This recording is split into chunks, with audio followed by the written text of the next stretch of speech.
बहुत समय पहले की बात है, एक घने जंगल में कई प्रकार के जानवर रहते थे। उन सभी जानवरों में शेर सबसे ताकतवर और राजा था। शेर को उसकी ताकत और रौब के कारण जंगल के सभी जानवर उससे डरते थे। शेर का नाम सिंहभद्र था। वह बहुत चालाक और धूर्त था, लेकिन एक बात के लिए वह हमेशा परेशान रहता था, उसका जंगल का सबसे बड़ा जानवर हाथी। हाथी का नाम गजेश्वर था। गजेश्वर बहुत ही शांत और धीरजवान जानवर था। वह कभी किसी से झगड़ा नहीं करता था और सभी जानवरों की मदद करता था।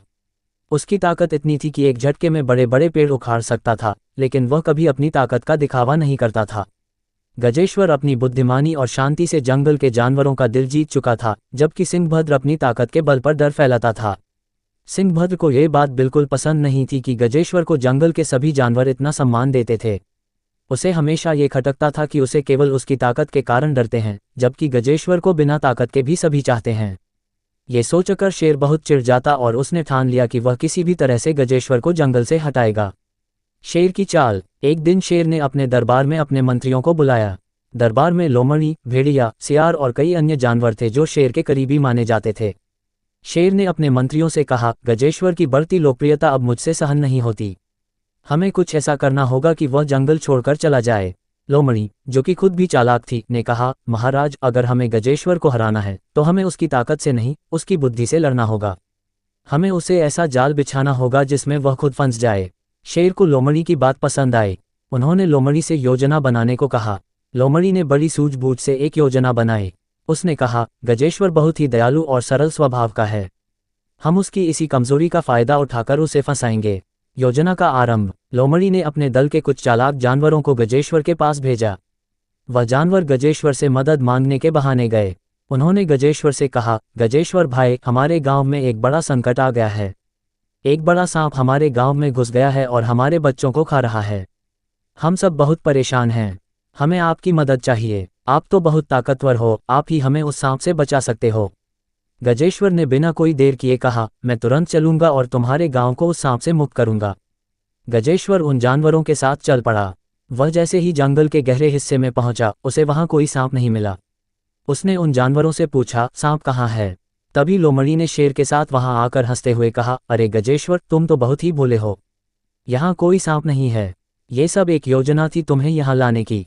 गजेश्वर को समझते देर न लगी कि उसे धोखे से बुलाया गया है, लेकिन वह शांत स्वभाव का था, इसलिए उसने शेर से कहा, सिंहभद्र, तुम जंगल के राजा हो और मैं तुम्हारा सम्मान करता हूँ। अगर तुम्हें मुझसे कोई समस्या है तो तुम सीधे कह सकते थे। इस तरह धोखा देकर तुमने अपनी ही गरिमा को गिराया है। शेर ने क्रोधित होकर कहा, तुम्हारी यही सरलता और सबके प्रति दया दिखाने वाली प्रवृत्ति मुझे परेशान करती है। मैं जंगल का राजा हूँ और मैं ही सबसे ताकतवर हूँ, लेकिन तुम्हारी मौजूदगी में मुझे लगता है कि मेरी ताकत का कोई मोल नहीं। इसलिए मैं चाहता हूं कि तुम इस जंगल को छोड़ दो। गजेश्वर ने शेर की बात ध्यान से सुनी और फिर मुस्कुराते हुए कहा, सिंहभद्र, तुम्हारी ताकत से कोई इनकार नहीं कर सकता, लेकिन एक राजा केवल अपनी ताकत से नहीं, अपनी बुद्धिमानी और दयालुता से भी जाना जाता है। तुमने मुझे धोखा देकर यह साबित कर दिया कि तुम्हें अभी बहुत कुछ सीखना है, लेकिन मैं तुम्हारे लिए कोई चुनौती नहीं हूं। अगर तुम चाहो तो मैं इस जंगल को छोड़ सकता हूं, लेकिन सोचो, क्या ये सही होगा? शेर थोड़ी देर के लिए शांत हो गया। गजेश्वर की बातों ने उसे सोचने पर मजबूर कर दिया। उसने महसूस किया कि उसकी चालाकी और धोखे से वह गजेश्वर को हरा तो सकता है, लेकिन इससे उसका आत्मसम्मान और जंगल में उसकी प्रतिष्ठा गिर जाएगी। शेर को अपनी गलती का एहसास हुआ। उसने गजेश्वर से माफ़ी मांगी और कहा, गजेश्वर, मैं अपनी गलतियों के लिए शर्मिंदा हूँ। मैंने तुम्हें गलत समझा और तुम्हारी सरलता को कमजोरी मान लिया, लेकिन अब मुझे समझ में आ गया है कि एक सच्चा राजा केवल ताकतवर नहीं, बल्कि दयालु और समझदार भी होना चाहिए। गजेश्वर ने शेर को माफ कर दिया और कहा, सिंहभद्र, हम सभी एक ही जंगल में रहते हैं। अगर हम एक दूसरे के साथ मिलकर रहें तो ये जंगल और भी खूबसूरत हो जाएगा। इसके बाद शेर और गजेश्वर ने एक साथ जंगल के सभी जानवरों की भलाई के लिए काम करने का निर्णय लिया। दोनों ने अपनी ताकत और बुद्धिमानी का उपयोग जंगल की शांति और समृद्धि के लिए किया।